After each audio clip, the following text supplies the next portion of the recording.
বলবে এবং বলবে ইনি আমাদের প্রিয় নবী মুহাম্মদুর রাসূলুল্লাহ সাল্লাল্লাহু আলাইহি ওয়াসাল্লাম।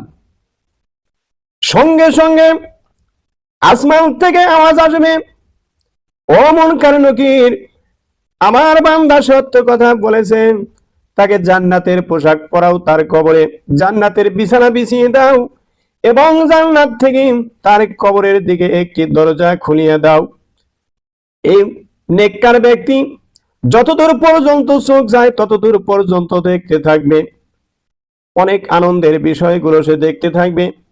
এর মধ্যে সে মুনকার নকিরকে বলবে, আমি মহান আল্লাহ তাআলাকে দেখতে চাই, আল্লাহ তাআলার কাছে আমাকে নিয়ে চলুন।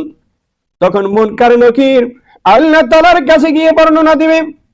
আল্লাহ তাআলা বলবেন, কিয়ামতের পূর্বে আমাকে দেখা সম্ভব না, তবে তাকে একটি আশার বাণী শুনিয়ে আসো, গিয়ে বলো আল্লাহ তাআলার কাছে আসতে হবে না, স্বয়ং আল্লাহ তাআলা কবরে গিয়ে কিছুক্ষণের মধ্যে আপনার সঙ্গে সাক্ষাৎ করবে।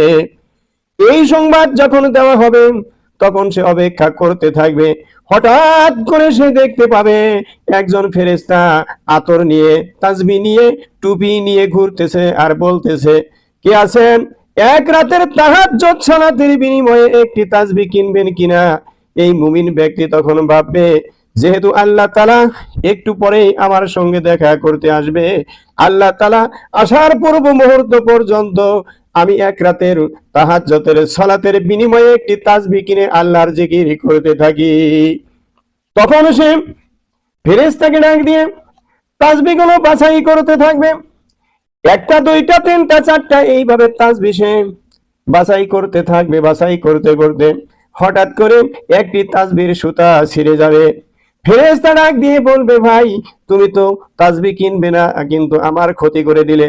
তখন মুত্তাকি ব্যক্তি বলবে, ও ফেরেশতা ভাই, তুমি রাগ করো না, আমি তো ইচ্ছা করে তোমার এইটা ছিঁড়ি নাই, তোমার হাতে দেখছি সুতা এবং সুই, এই সুতা সুই দাও, আমি তোমার তাসবিহটা আমি আবার ঠিক করে দিতেছি।